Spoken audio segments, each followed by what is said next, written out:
Hola, mi nombre es Laura Bernabeu López. Soy estudiante de la Universidad Miguel Hernández de Elche y este vídeo tutorial pertenece a la asignatura de TICs aplicadas al aprendizaje en secundaria.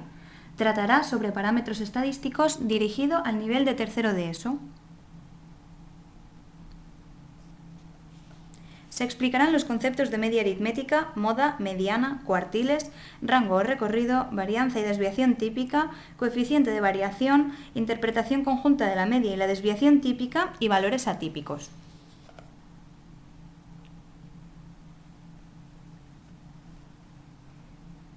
Los parámetros de centralización son valores que resumen una distribución estadística y tienden a situarse hacia el centro del conjunto de datos.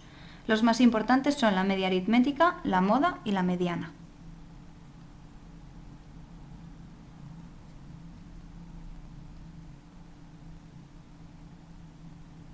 La media aritmética de una variable se define como el cociente entre la suma de todos los valores de la variable y el número de estos, aunque si los datos vienen dados con frecuencias absolutas se calculará con la fórmula que tenemos en pantalla. Para datos agrupados en clases se toma como x sub i la marca de clase.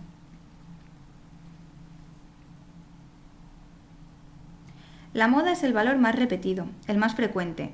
Si los datos vienen agrupados en clases, la clase más frecuente será la clase modal y el valor será su marca de clase.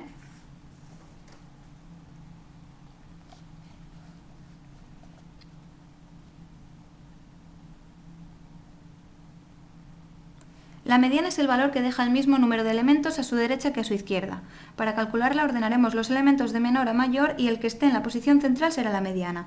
Aunque si el número de datos es par, la mediana será la media aritmética entre los dos valores centrales. La mediana depende del orden y no de los datos. Los cuartiles son tres valores que dividen los datos en cuatro partes iguales.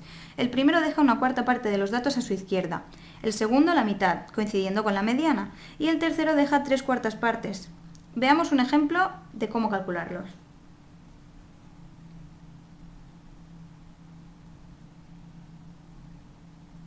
El número de datos dividido entre 4 nos dará la posición del primer cuartil.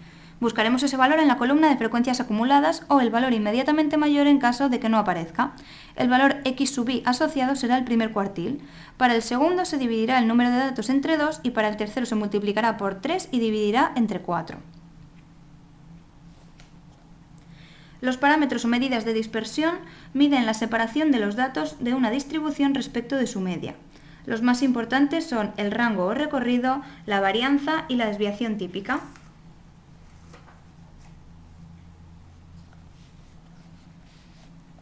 El rango o recorrido se define como la diferencia entre el valor mayor y el menor de los datos. Si nuestros datos están agrupados en clases o intervalos, el rango se calcula como la diferencia entre el extremo superior del intervalo mayor y el extremo inferior del intervalo menor. A continuación tenemos en pantalla un sencillo ejemplo sobre cómo calcularlo. La varianza es un parámetro que mide la dispersión respecto de la media.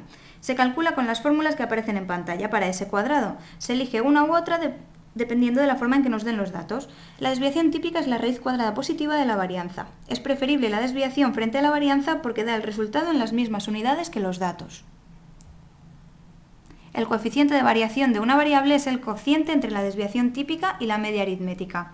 Es un número que no tiene unidades, así que se suele dar en porcentaje y sirve para comparar la dispersión entre diferentes variables. Veámoslo a continuación con un ejemplo.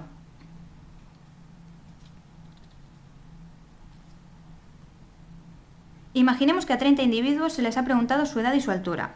Resumimos la información en tablas y se calcula su media, su varianza, desviación típica y por último su coeficiente de variación. Como un 11,98 es mayor que 6,29, podremos decir que la variable edad toma valores más variables que la variable altura. Para entender los siguientes puntos debemos comentar de forma breve que muchas distribuciones estadísticas se ajustan a un modelo universal llamado distribución normal. Para saberlo haremos un histograma con los datos obtenidos y si forma una campana como la de la imagen supondremos que sigue la distribución normal.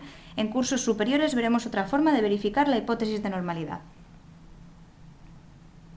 Si asumimos que los datos se distribuyen según una normal, conociendo su media y su desviación podemos obtener una información interesante, y es que en el intervalo media más menos desviación estarán aproximadamente el 68% de los datos. En el intervalo media más menos 2 veces la desviación estarán el 95% y media más menos 3 veces la desviación estarán el 99%. Estos valores son aproximados. Y a continuación vemos un ejemplo. Para los siguientes datos se ha calculado su media y su desviación típica. Se han obtenido los intervalos y efectivamente el primero se ajusta bastante bien a lo que comentábamos.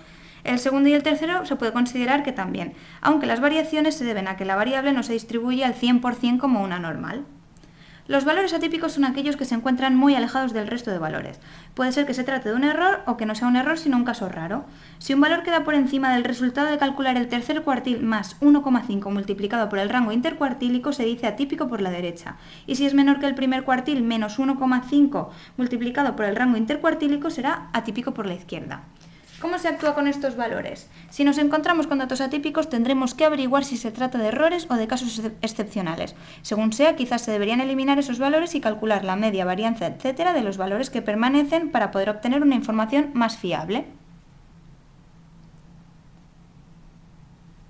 Aunque hayamos tratado la información con el máximo rigor, los resultados matemáticos del estudio estadístico pueden ser contradictorios a la lógica o a situaciones que se puedan probar de otro modo empírico, por lo que se debe hacer una reflexión objetiva, fuera de los números, de la información que daremos como resultado. Y por último, y ya fuera del temario, destacar que las imágenes que he utilizado han sido de elaboración propia u obtenidas libres de derechos o bajo la licencia Creative Commons. En este último caso muestro los usuarios de Wikipedia de los que he obtenido imágenes. Y aquí termina el videotutorial de parámetros estadísticos. Espero haberos sido de ayuda.